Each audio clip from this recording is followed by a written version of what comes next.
ये प्रश्न railway group D exam 2026 में पूछा गया है। आइए देखते हैं इसका फास्ट कैलकुलेशन कैसे किया जा सकता है कि इसको जल्दी से जल्दी सॉल्व किया जा सके। तो यहाँ पर 3x बटा वाई ये हम लिख लेते हैं बराबर, इधर हम लोग इसको सॉल्व करने नहीं करेंगे, इसका आंसर डायरेक्ट ही निकल जाएगा। y बटे 5x माइनस 6 है, तो यहाँ से वाई स्क्वायर बराबर 3x ब्रैकेट में 5x माइनस 6 आ है। अब हम y बराबर जो y में वाई स्क्वायर का मान जो भी होगा y का वो 3 से मल्टीपल कट जाएगा, क्योंकि यहाँ पर 3 है, इधर 3 को इधर लाएंगे तो इससे भाग देंगे तो पूरा पूरा कट जाना चाहिए। तो 79 तो नहीं होगा, 3 का मल्टीपल नहीं है, ये भी नहीं हो सकता, ये दोनों हैं तो आंसर या तो 78 हो सकता है या 72 हो सकता है। अब इन दोनों में हम कंफ्यूज हो गए, फंस गए। अगर यही एक ही ऑप्शन होता तो हम सीधे उसको मार देते, सही हो जाता। अब बाकी दो है, दो में हमें एक टिक करना है जो सर राइट आंसर है। तो इसके बाद अब हम क्या करेंगे, अब हम सी नंबर को उठाएंगे और यहाँ पर रखेंगे वाई के स्थान पर, माना कि वाई का वैल्यू 78 हो सकता है कि नहीं।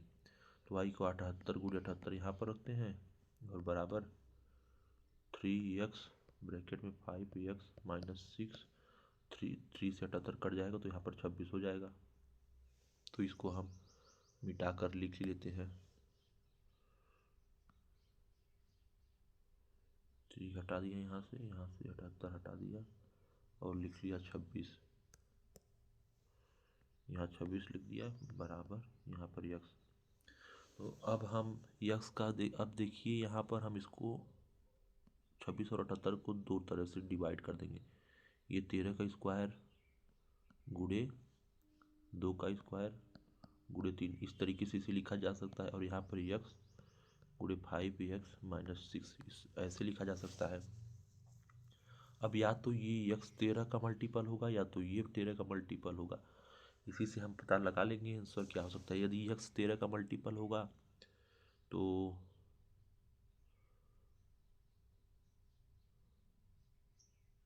यहाँ पर हम लोग पहले यक्स का वैल्यू 13 रख के देख लेते हैं 13 का कि क्या यक्स का 13 का मल्टीपल हो सकता है। तो यहाँ पर पहले 13 रखेंगे तो 13, उसके बाद 13 बचे 65 में से 6 59, 13 59 नहीं, इसके बराबर नहीं आया, तो ये आंसर नहीं हो सकता है।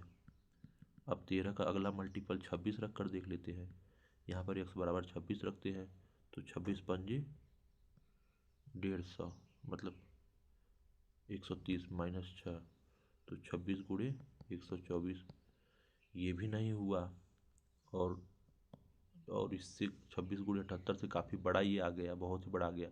तो अब इसके बाद 26 से अगला फैक्टर लेने की आवश्यकता है नहीं, इसका मतलब यक्स का मान तो 13 का मल्टीपल नहीं हो सकता।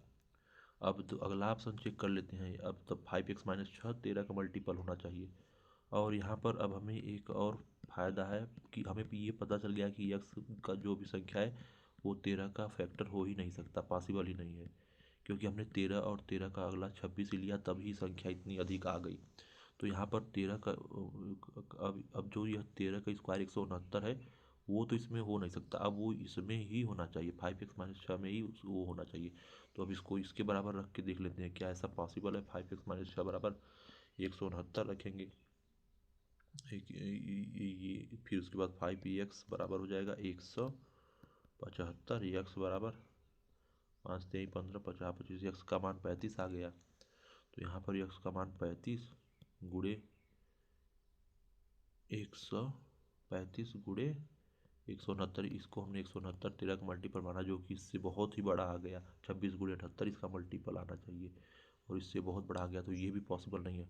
अर्थात 13 का गुणनखंड इसमें भी पॉसिबल नहीं है, 13 का मल्टीपल इसमें भी पॉसिबल नहीं है, जबकि 78 में 13 का मल्टीपल है। तो इसलिए ऑप्शन सी भी नहीं हो सकता, ऑप्शन 4 राइट आंसर है। बाकी इसे डिटेल में करने के लिए तो काफ़ी समय लग जाएगा और आप उसे करने का कोई मतलब ही नहीं है। एग्जामिनर इसीलिए इस प्रकार का क्वेश्चन पूछता है